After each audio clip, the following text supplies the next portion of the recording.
Good morning, everybody. Welcome to MFCA's May workshop, almost towards the end of May today. Hope everyone is doing well.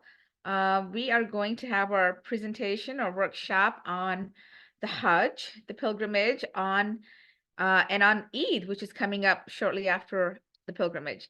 And we have today Imam Kip, whom many of you know already from Grand Rapids, Al Tawheed Masjid, joining us today.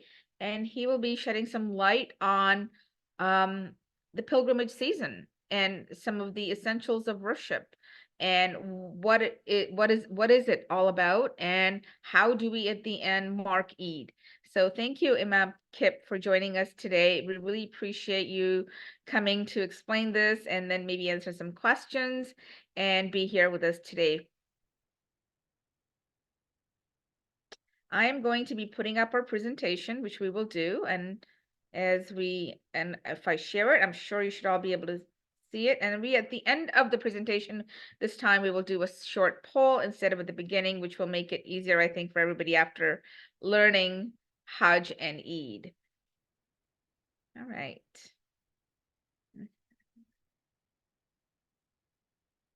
Hope everyone can see this.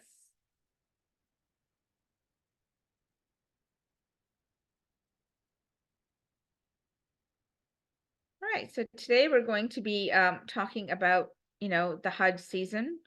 The Hajj is the pilgrimage. It actually comes in the 12th month of the Islamic calendar. The name of the month is Dhul Hijjah.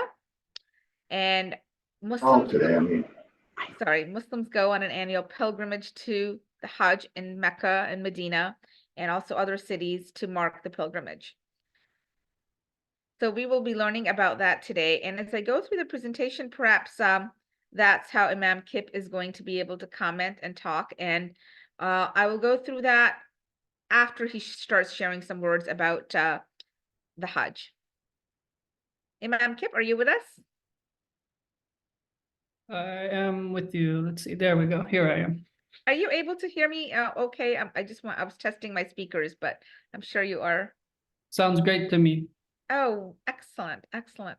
Great. So we thought maybe we could start the workshop presentation with a few words that you might be able to share about Hajj, and then we can go on to Eid after that. But I can also go through the slides as you speak or after you speak. Okay, sounds great. Yeah, maybe I'll Thank you, Imam Kip, for joining us. Of course. Say what comes to mind, and if you think of anything that should be touched on that I forgot, let me know. Absolutely. Yes.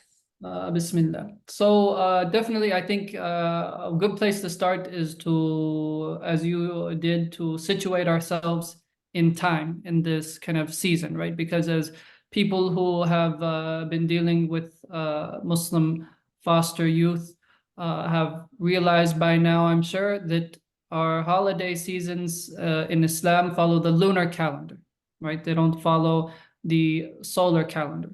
And between the lunar calendar and the solar calendar, there's a difference in length of days, which means that the date of our religious seasons, as they correspond to the solar calendar, which is what, the Gregorian calendar, which we all use on a daily basis, are going to change, right? So it means that Ramadan and the two Eids and Hajj are not going to be on the same date every year in the solar calendar. So if we look at the Islamic calendar, the lunar calendar, it's also 12 months, right? But each month between 29 or 30 days, so a little bit shorter than the solar calendar, where it's between 30 and 31 days. We have kind of these 4 months back to back where the main kind of holiday festivities take place, right? So we had the month of Ramadan, right? And if any of you guys had Muslim foster kids in your homes during the month of Ramadan, then you know what that was about and kind of how important of a month that is, and what how life changed for the kids during that month. So we have the month of Ramadan, and then after it, we have the month of Shawwal, where people are kind of still living off the excitement of the month of Ramadan, right? So we had the month of Ramadan, and then at the end of the month, we had the Eid al-Fitr celebration, and then we have the month of Shawwal, where we're kind of still feeling that excitement from the month of Ramadan. And in fact, it's encouraged to do extra fasting during that month of Shawwal to kind of try to keep the spirit of Ramadan going. And then we have the month of Dhul Qa'dah, which is the month that we're in right now. And then after that, we have the month of Dhul Hijjah, which is the last month of the year where the Hajj pilgrimage takes place. And then ultimately the second Eid celebration, right? So you have this just a little bit over 2 months between the two Eid celebrations. So these two big celebrations are somewhat back to back.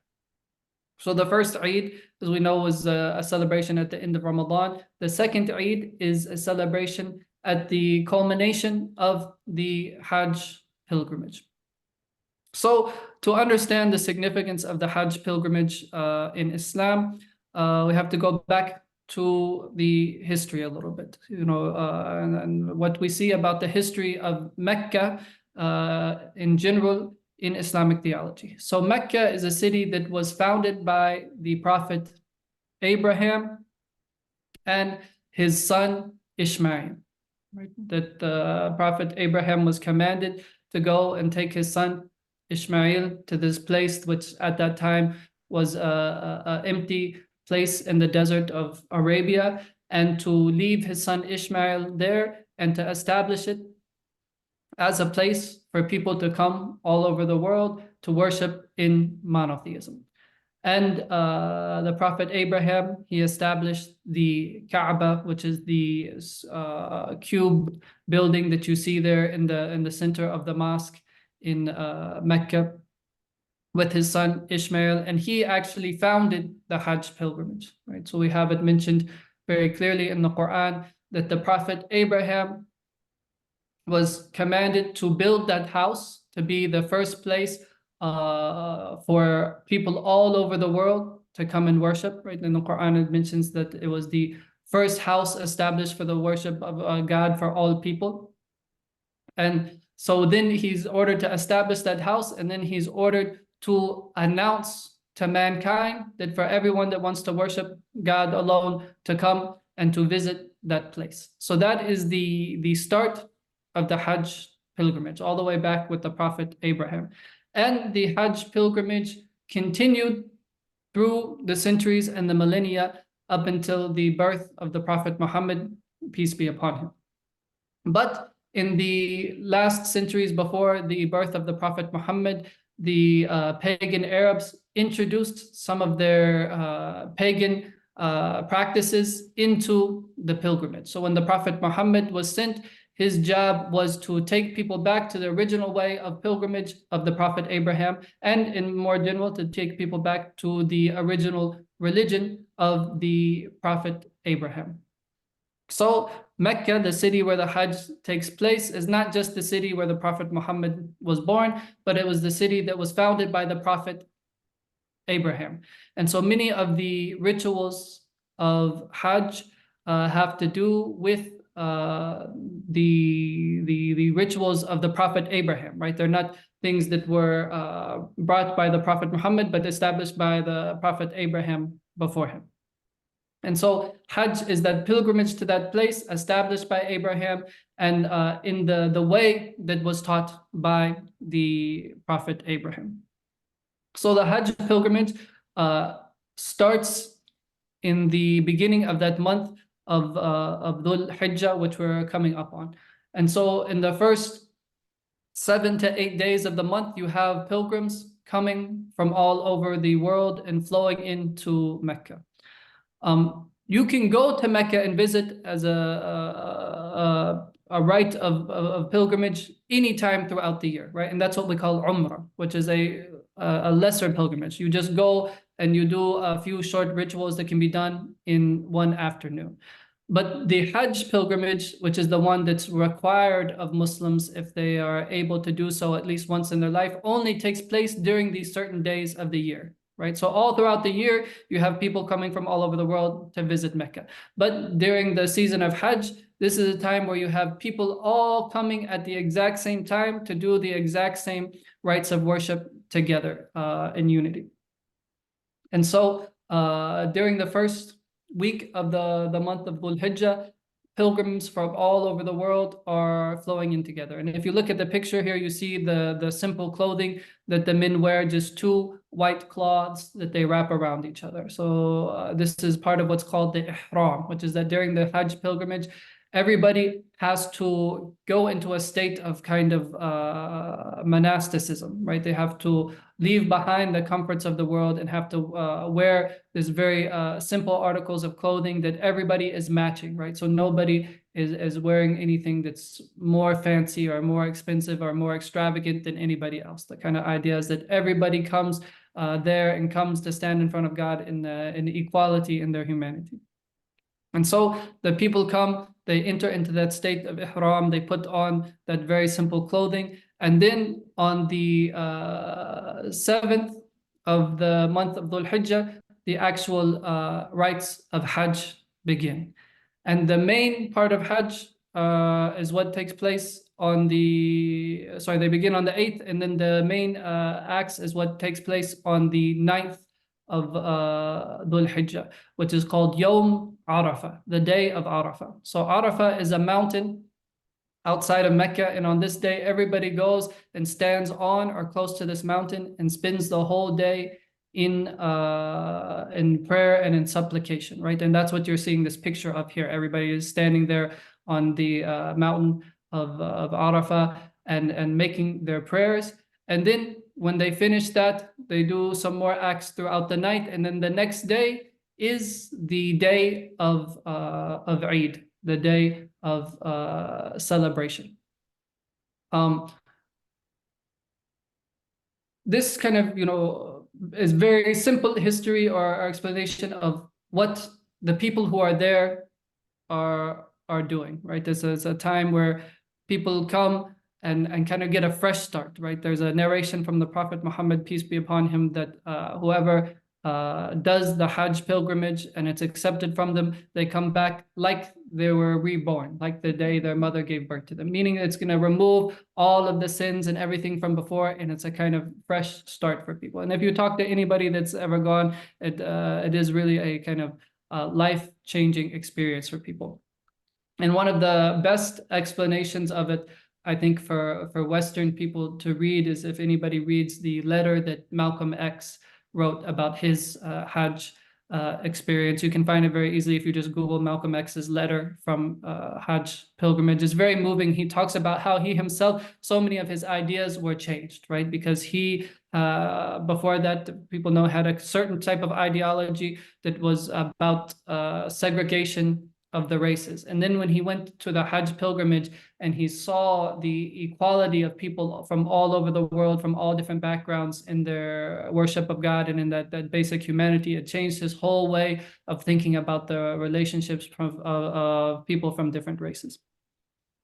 So it's a very moving experience. It's a experience of unity of mankind and of the Muslim world.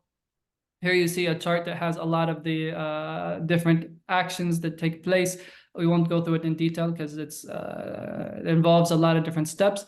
And I don't think any of your guys' kids are going to be going for Hajj this year. So really more important for us is what is the significance for the rest of the Muslims around the world who aren't able at this specific time to go and perform the Hajj pilgrimage. Because it's not just that pilgrims go and perform it, and then for everybody else, it's life just as normal. No, for all Muslims, we feel the special nature of the season of pilgrimage. And we have a narration from the Prophet Muhammad, peace be upon him, that he said that these 10 days at the beginning of the month of Dhul Hijjah, which is when the Hajj pilgrimage takes place, are the best days of the year. And so because of that, people will usually try to increase in their acts of worship and good deeds during that time. Kind of like during the month of Ramadan, people pray more than they normally do. They're fasting, maybe they're wanting to give charity, they're wanting to spend more time in the mosque, all of these things. During the first 10 days of Dhul Hijjah as well, people want to do more. So lots of times people will be fasting, giving charity, reading more Quran, spending more time in the mosque, all of those things. Then on that day, the 9th, which is the day of Arafah, the day where everybody in Hajj is standing on that mountain, it's a day where it's highly, highly encouraged for Muslims all around the world to fast. So that's a day that many people will spend in fasting. And the idea is kind of to participate in some way with what the pilgrims are doing in Mecca. They're standing on the mountain and making their prayers. And then all the rest of us, we are fasting and doing our own act of worship to kind of be in congregation with the people that are there at Hajj.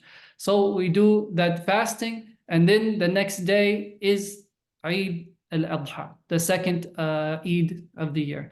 And for people that were around during the Ramadan and saw the Eid al-Fitr, have some type of idea about what Eid is like. You know, it's a day of celebration and then also a day of worship. So we meet in the morning for an extra prayer, and it's basically the biggest gathering of Muslims that you will see, right?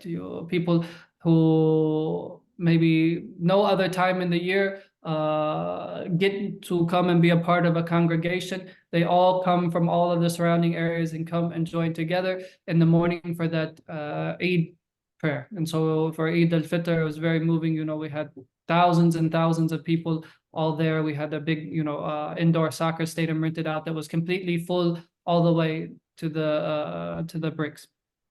But there's something different about the Eid al-Adha from Eid al-Fitr, that this is the Eid, the celebration of sacrifice, right? So it's highly encouraged during this Eid for someone to sacrifice an animal, usually a sheep or a goat. So what does that mean, to sacrifice an animal?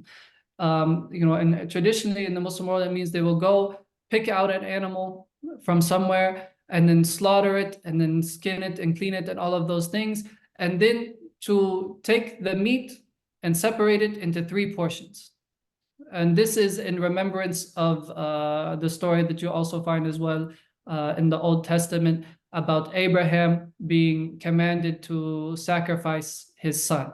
And then when he goes to fulfill the command, God tells him, you fulfilled the command where you're not actually expected to sacrifice your son. And then the way it's told in the Quran is that he was given a ram to sacrifice instead of his son. And so we kind of rekindle that memory of Abraham's willingness to follow the command of God by doing our own sacrifice. And then we take the meat, and usually what we'll do is to divide it into 3 sections.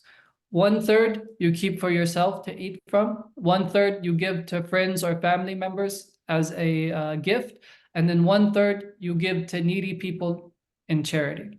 And that kind of beautifully sums up the whole spirit of Eid, is that you have all of these things going on at once, that you're doing worship, right? Because the sacrifice is an act of worship, and it's literally a sacrifice, right? You're having to sacrifice your money, you're having to give, and you have to sacrifice your time and all of those things. Then also it's a time of enjoyment for yourself. So you're eating from the meat that you sacrifice because you're celebrating and you're enjoying yourself. But it's also a time of community. It's a time of spending time with the family. So you're giving from that sacrifice to your friends and your family members, and kind of spreading those bonds of kinship and love amongst each other. And then also you're taking care of those who are in need. So you're giving from the sacrifice to people who are needy and don't have. So all of those things are kind of in the air and part of the spirit, all happening at once. The last thing that I will mention is that we kind of touched on this already, but there's very much a feeling of global celebration during the time of Hajj, right? There's a time of feeling connected to the entire, what we call the Ummah, right? The entire nation of believers all around the world. because you have people from all over the world who maybe in any other situation would never be all together in one place at one time. But they're all coming there to Mecca. They're coming from Africa. They're coming from Asia. They're coming from island nations. They're coming from Europe. They're coming from America. They're coming from South America. They're coming from China. They're coming from India. All of these people coming all from all over the world, and they're doing those acts of worship together. And people all over the world have friends or family and people they know that are going there and participating in that. Then we as well are doing our own acts of worship in unison with the people who are there at Hajj. So there's this really big feeling of community amongst the believers all around the world during that time. And so that's something to keep in mind, especially with the unique situation of our refugee foster youth, right? Because many of them, are people that they're people who have had to leave their homes. They've been separated from loved ones and their culture and the people that they've left behind, and in a lot of ways feel cut off from their background and their culture and their families and all of those things. And if they're not able to feel that sense of connection to the broader Muslim world during that season, then it can be something very difficult for them. So it's good to do whatever we can to help nurture that feeling of connection. Even a lot of times, something very simple. I know a lot of people just like to watch even the live feeds of what's going on at the Hajj pilgrimages, right? Because in Mecca they have whole TV stations that just live stream what's going on in the mosque there, what's going on the mountain of Arafah. So sometimes people just like to sit and watch what the people are doing there, so they feel that connection to them. And then also and particularly this year is a time where the feeling of global unity amongst the believers has a special kind of sadness to it because of the situation in Gaza and all the hardships and death and starvation and every dislocation, everything that's going on there. We've all seen the news about the horrible things that have happened just in the last couple of days. So just to be aware that joy of the Hajj pilgrimage this year might also be mixed with some of the sadness or anger about what is going on in some places in the Muslim world. On a happier note, though, when it comes to just practically looking like celebrating Eid, every culture has their own ways of celebrating Eid. We all perform that same prayer in the morning on the day of Eid, but then after that, we have celebrations. And usually in the Muslim world, those celebrations will last for the next 3 days, because those following 3 days after the day of Eid historically would be the days when people would take the meat that they sacrificed and dry it out in the sun to preserve it. So those 3 days kind of became an extension of the Eid. They're like extra vacation days that you take to basically process the meat that you've sacrificed on the day of Eid. And so you have these kind of the day of Eid and the whole 3 days after it, which in Muslim cultures are all days of celebration. And as we said, each culture has their own way of celebrating. And likewise, in America, we have our own way of celebrating Eid. Usually, people will spend a lot of time together as families. I always remember I was talking to one of my. What about you? I see you here all the time. You're here all the time. One of my Sunday school students, we asked him, what do you do on Eid? And he said, we go and visit a lot of different people's houses. And then all those same people that we visited their houses come over to our house in the night, right? So it's like going from house to house to house. And then in the night, all the people come together again in another one of the houses. Lots of times people will give gifts to the children, especially small gifts of money or things like that. Even last year at Eid, I had some children walking up to me and asking me, are you the guy with the money? And I had to tell them, no, sorry, I'm not the guy with the money, but I'm sure there's somebody around here handing out money to kids. And then Also, depending on the area that you're in, a lot of Muslim communities, especially in the east side of the state where the Muslim population is more dense, will have lots of activities going on, carnivals, big parties, get-togethers, all of those things. So we have a little bit of a struggle here that we are managing between celebrating Eid during those days, but also being surrounded by people who aren't celebrating, and for them it's life as normal, and there's work is still going on and school is going on, and so we have to kind of get a balance between still taking care of our jobs or whatever our responsibilities are, and to celebrate those days. So I think for most people the school year is still going to be going on when Eid takes place. Or maybe not, it might be right after the school year has ended, but it might be in some cases that some kids have to go to school on some of those days. Especially I know some of the refugee kids are doing summer school anyway to try to catch up. So all of those things we just kind of have to look at on an individual basis and try to see, with the circumstances we have, how can we make it as fun and enjoyable as possible for the kids. And I'll leave it there. And if there's anything that I didn't cover or any questions that people want to ask about, we can do that. Great, thank you, Imam Kip. That was wonderful. We have an overview now of the pilgrimage in the month of Dhul Hijjah, and you've heard about what it takes to actually go through the motions each day as well. So I appreciate the details that you gave there as well. And the diagram that I had up there will explain, all the rites that you have to do daily. I will also share this presentation with you as well, so you have an idea of what it takes. I do have a couple of questions before I go to how to support the youth during this time and how to get them involved and have them understand the pilgrimage and what is happening overseas in Mecca and Medina while we are here. Do we also one of the questions is, how can we keep that focus, Imam Kip, of what can I do with my child basically to help them understand what is going on in Mecca? Is there something I can do to support that and have them understand the pilgrimage while they themselves can't do the pilgrimage? Yeah, that's a great question. I think everybody's situation is going to be different depending on where you are. So I know a lot of mosques, for example, will have kind of even a mock pilgrimage for kids that they do. We've done it in the past. I'm not sure if we're going to have it this year or not, where you bring the kids and kind of have them go through each of the different activities of Hajj all in one kind of afternoon, so they know what it's like. So you can look and see in whatever area you're in, if the local mosque has something like that going on, then I'm sure the kids would love to participate in that. Also, there's some very good, depending on the age of the kids, some very good, kind of children's books about the pilgrimage and what's all about and what is included in it.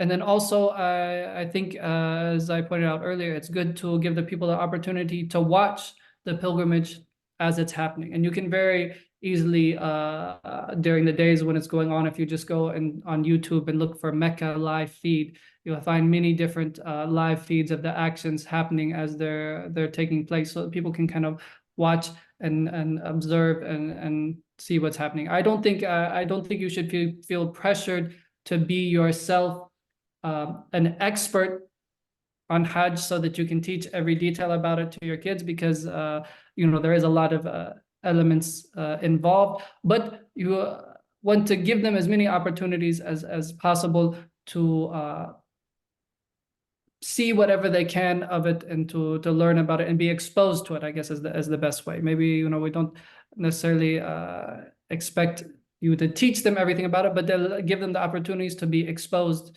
to it. Thank you. I have another twofold question, which is, have you been on Hajj, and what does it take? And when I watch on television, it is a lot of people. So how are people actually completing everything they need to do in all these days? Yeah.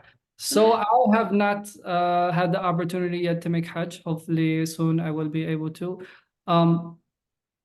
So in the old days, the biggest difficulty of making Hajj was the amount of time that it took for travel. right? Because people would go on foot, they would go on camel, or maybe depending on where they're on, even by ship or by sea. And so you would have many stories of people who took 6 months. Hajj was a whole year for them. They took 6 months to get from the coasts of West Africa, for example, and to make it all the way to Mecca. And the whole time they're going all the way across North Africa, and they're stopping, they're going from, say they start in Senegal, and then they're going and they're spending some time in Morocco, and then they're stopping in Egypt, and then they go through Palestine, and then they finally make it to the pilgrimage, and then they stay there for many months, maybe, and learn from the scholars that are there in that area, and then they make the trip back. And so it ends up being a whole year long of travel that they do. Now it's very easy. You hop on a plane and you're there within 24 hours, and you do the acts, and then you're back in 24 hours. But what is the big stumbling block? It's very, very expensive, right? So usually for one person to make Hajj from America, the price is going to be between 10 to 18, maybe even $20,000 for one person, kind of depending on the travel agency that you go through, and the maybe how many amenities they're offering to you. So that is the thing that is keeps. Otherwise, everybody would make Hajj every year, right? That's what makes it difficult. In other countries, there's a limit based on the number of people, right? Since America is the Muslims are a minority here, we're a relatively small number. From America, if you have the money to go on Hajj, you can go. But other countries, because everybody in the whole country wants to go, and there's people who can afford it, but they can't accommodate that amount of people, they have a certain cap on the number for each country. So some people in other countries, maybe even they want to go and they have the money, but they have to put their name on the list. Maybe they're not approved to go this year. They have to wait till next year or the year after that. When it comes to the people actually doing the pilgrimage there on the ground, I like one of the best explanations of it is somebody said, it's like if you had 7 Super Bowls all going on in the same place at the same time, and everybody in the audience is also one of the people playing on the field, right? You have 2 million people there, but it's not just 2 million people sitting back and watching something happening. It's 2 million people all engaged in the same rituals. And so you can imagine the amount of logistics that go into managing that. But we have to give credit where credit is due. In Saudi Arabia, they have really done a good job of facilitating that, and every year they're expanding and putting new things in place. But that still doesn't change the fact that it's difficult, and sometimes actually is dangerous. Some years we have deaths that take place, and when one area gets very, very crowded. A few years back, there was a situation where there were some deaths because there was basically a stampede in one area during the Hajj. And then a few years before that, there was an accident where one of the cranes from construction that was going on collapsed and actually fell on a group of people. So it's a dangerous thing as well. But somehow, by the grace of God, every year the people are able to pull it off. And and every year it's more and more people. In the past, it would be maybe 10,000, 20,000 people, and now because travel is so easy these days, and because the population has grown so much, now we're looking at 2 million people and upwards every year. So it's really something amazing. Yeah, absolutely. Thank you, Imam Kip. I have one more question, which is, if the pilgrimage is once a year, why are Muslims going to Mecca all the time, and you see them going around the Kaaba? Yeah, so as I mentioned earlier, the pilgrimage that's once a year is that one that's referred to as Hajj, which is the one that's obligatory to do once in your lifetime, if you have the means, if you're healthy enough, if you have the money to be able to do so, and if the route to get there is safe. But you can make pilgrimage to Mecca anytime that you want. So anytime during the year, you can go to visit Mecca and just do a short few small rituals.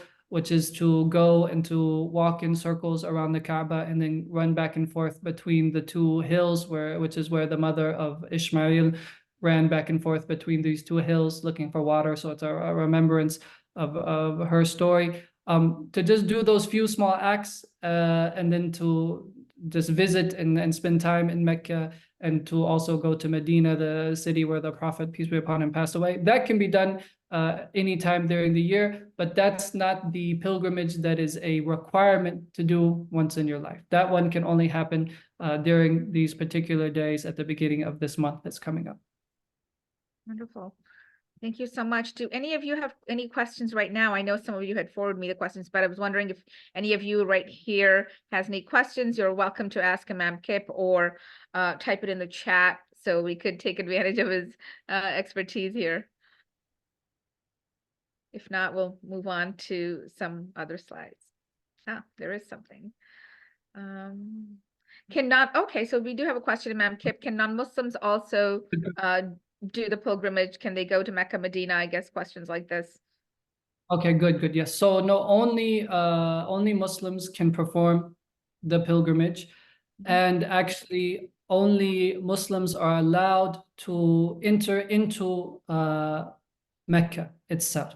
Medina is different, right? Anybody can go to Medina, at least religiously. I don't know if they have rules according to the government there. I'm not sure exactly how it works, but technically, religiously, only Muslims are allowed to go to Mecca and anytime during the year, and then also to make the Hajj. So there's stories, if you read in history, about European explorers where they wanted to go and see what Mecca was like, and so they dressed up like women and snuck into Mecca to try to see what it was like. So I see some of the other questions. Yes, men and women, they perform the exact same rituals, right? The only difference between men and women is that women will not wear the same garment that men wear, right? Men will wear those just two simple white cloths wrapped around them, where women would wear just their regular clothing that they normally would wear. What was the other question? Can people go twice, and do they go Okay. twice, more than once? Yes. So you can go as many times as you want. It's obligatory to go once, but it's a great act of worship to do. So if people go more than that, that's great. I used to know somebody who used to go for a while, at least a few years. He went every single year back to back, and he just loved going to Hajj so much that he would save up every year, and all of his extra money every year would just go to that. But depending on, as we said, the situation where they're coming from, if they're coming from a place that has a quota about how many people can go every year, then just because of the wanting to give opportunities to people who haven't gone yet, they wouldn't be able to go unless there's extra space for people that haven't gone yet. Great. And I think there is one more question, which is, are there simple gestures to make to celebrate the holiday with the youth that we serve? I think just to make, especially the day of Eid, to just make it a special day, do something special with them. You know, I mean, everybody according to their situation. You know, whether that's to give them some gifts, to take them out to do a fun activity. I know usually there will be some depending on what foster agency people are with, there will be, I know here in Grand Rapids, for example, Bethany, lots of times will, particularly for the Afghan youth, will have a special party because there's so many of them here. So just to give them opportunities to have fun, and if there's not, you know, something going on already, to do something fun for them, to take them out to a special meal, for a special treat, whatever it may be. You know, there's no one way to celebrate. There's no one right way to do it. It's just important is to celebrate. So you know your kids, you know what they like, you know what will make them happy, you know what will put a smile on their face. That's what's important. Do you provide any support for foster kids? I can also help answer that question, but I'm sure, I know that Tawheed Masjid has always been supporting foster youth coming to the masjid for events or Eid activities and taking part in any lectures that Imam Kip does, or any of the community So if there's anything upcoming, Imam Kip, I will stay posted on what the masjid is planning for Eid, but do you have any announcement that you can make here? Yeah, so we are still kind of in the planning part. We have a lot of administrative stuff going on. We actually have a big project now. We're buying a piece of land to make the first Islamic cemetery in West Michigan. So everybody's been busy with that, and we're kind of at the last minute planning Eid activities. So I can keep you guys updated, but I will definitely, as we get to the weeks before the Eid prayer, we'll let you know when the Eid prayer will take place. And usually on the weekend after the Eid prayer, we will have a party outdoors somewhere at a park. I think actually we already have Cascade Park here in Grand Rapids rented out. So when all of the details of the timings and everything get pinned down, I can forward them to you, and then you can get them out to everybody. Thank you. MFCA will also be putting a flyer together of all the Eid activities and programs in your local areas, which will be shared as soon as the mosques have finalized the plans. It will pretty much be on the 15th and 16th weekend of June. And we're also here to, ask if you want any questions asked about how to support the youth that you are caring for. I will be here and the team will be here to support you with that as well. There is also one other question, Imam Kip, which is why do people pray? I think they said 3 times to 5 times a day while facing in a particular direction. Okay, yeah, this is a very good question. So, we talked about at the beginning the founding of the city of Mecca as a place founded by the Prophet Abraham for monotheists all over the world to worship, and then he was called to tell people to come there in pilgrimage. So the idea is this is one mosque basically that joins all of us together. But there's almost 2 billion Muslims in the world today, and we're all over the world. We can't all go there for all 5 daily prayers and pray every time, right? So what do? We all at least face that direction. We can't go there in person to perform the prayer, but wherever we are around the world, we're all facing that same direction. So we're all kind of united in our worship. And then we have the Hajj pilgrimage that at least once in our life, we go there and pray in person. So in kind of that, at least in a symbolic way, it's as if we're all praying together in the same place. So that's why Muslims face Mecca in their prayers. They face the direction of that place that we go for pilgrimage. Right. And I know many of you have reached out to me to ask, how do you find the direction of prayer? So many of us have apps now, and it's very simple to find the direction of prayer, which is the Qibla or Northeast or Mecca. And so very simple to do that. But if any of you have any questions about that, please reach out to us and we can help you with that as well. So thank you for that question. That is a great question. And if anybody else does not have any more questions for Imam Kip,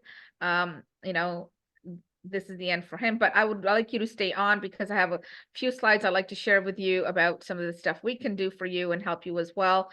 And Imam Kip, we really do thank you for your time here. And for sharing and for explaining everything and for answering all these great questions that we had from everyone here today. Really appreciate that.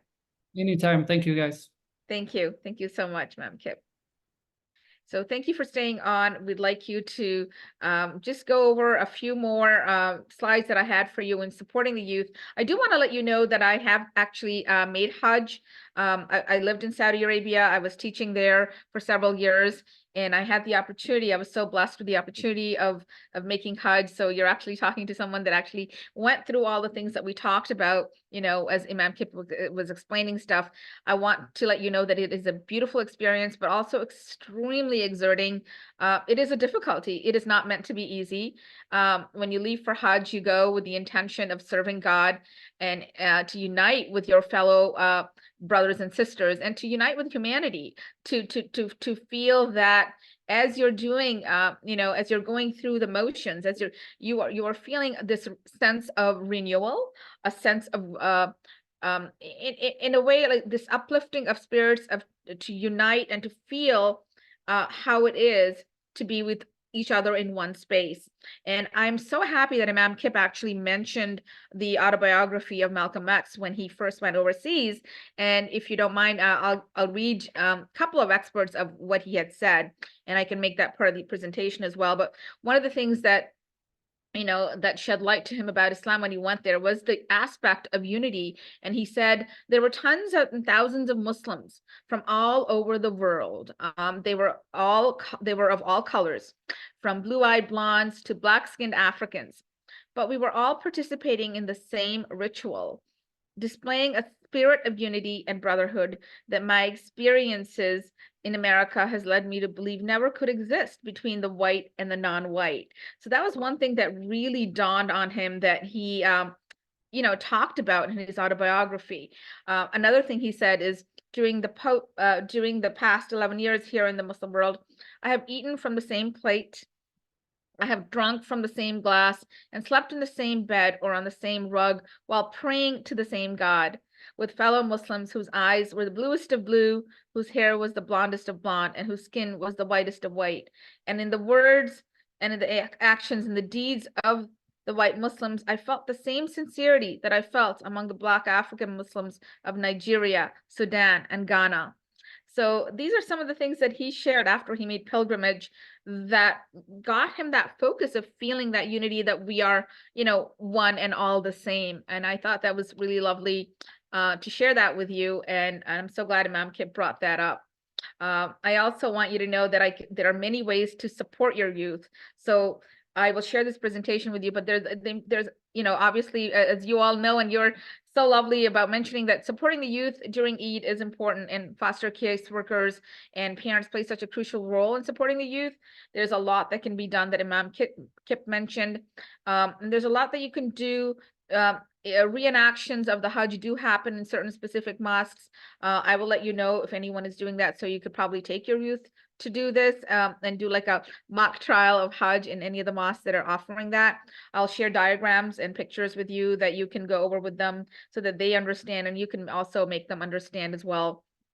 Just that communication and support, and letting them know that, hey, this time of year in this 12th month of the Islamic calendar, people are going to pilgrimage in Mecca, Medina. They are, finding ways to connect with humanity. And it's important to understand that there are many, many thousands and thousands of pilgrims doing that. And I will tell you, it is a hardship. It was a hardship for me. It was, my focus was to serve God. My focus was to, be there and pray and just feel the extent of brotherhood and sisterhood that we all really naturally have with each other. And that really comes in place over there. When you are alone doing that with everybody, you are really feeling that connection of how important it is for us to feel that what I want for myself, I want for my brother. What I want for myself, I want for my sister, and for humanity and for us all.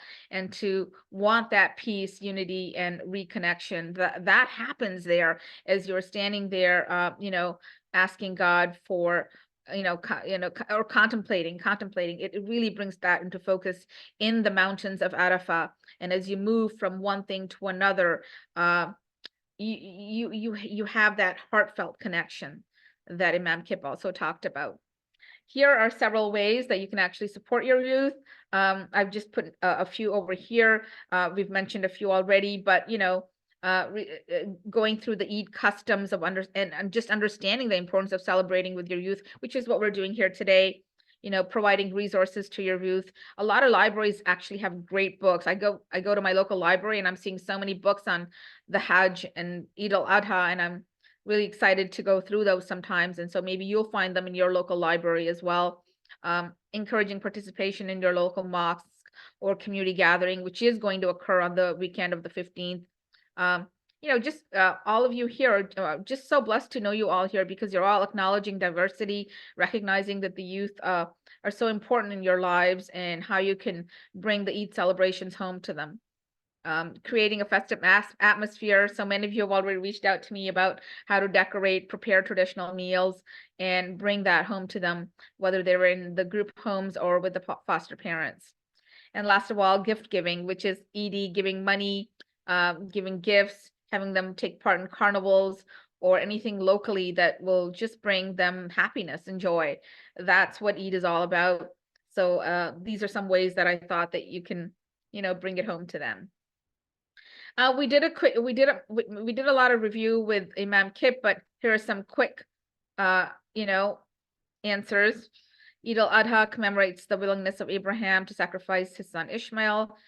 We've mentioned that it symbolizes obedience and sacrifice and trust in God's plan.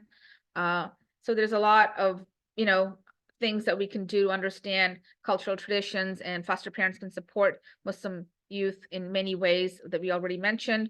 Some of the great customs are wearing new clothing. So if you can go and find new clothing for them, because on the day of Eid, we are told to wear new clothes and exchange gifts and enjoy the time in our best of clothes. So that's also very important too. All right, so we end our presentation here, and what I'm going to do is stop sharing, and I would like to see if I can share a poll with you that that I came together with, and if you have time. For some reason, technically the poll isn't working, so what I will be doing with all of you is sharing the poll with you by email, like I've sent the presentations. If you can please do that poll or that survey with what we've learned today, I would really appreciate it, so MFCA can be here for you and answer these questions. I have a quick question here saying, who is the Imam? The Imam name is Imam Kip Curnett, C-U-R. I'm going to be typing that here for you. He is from the Al Tawheed Masjid or Mosque in Grand Rapids. And I can send you information on him and his bio when I share the poll, so you can have a little bit of information. He is amazing. Many of the imams in all the masajid or mosques are amazing. You can reach out to any one of them for questions and answers. And I will let you know when Eid will be, what information, and maybe even the name of the imam, so you know the name of, many of you do actually, the name of the local imam where you are. But Imam Kip has really been there for the Grand Rapids community for many, many refugee foster youth. He himself has kept refugee foster youth for some time as well. And he's here to make appointments with you, talk to you, answer your questions. You can even take your youth there if you're in Grand Rapids to the mosque and speak to him as well. So thank you. I'm glad you asked who is the Imam. Thank you so much for that question. Does anybody have any more questions before we leave here today? Thank you all for joining us and coming to MFCA's May workshop on Hajj and Eid al-Adha. Really appreciate your time and really appreciate all these great questions. I hope that you have a better understanding of, celebrating Eid, understanding the Hajj, and the significance and the meaning in our lives. Thank you. Have a wonderful, wonderful day. Thank you.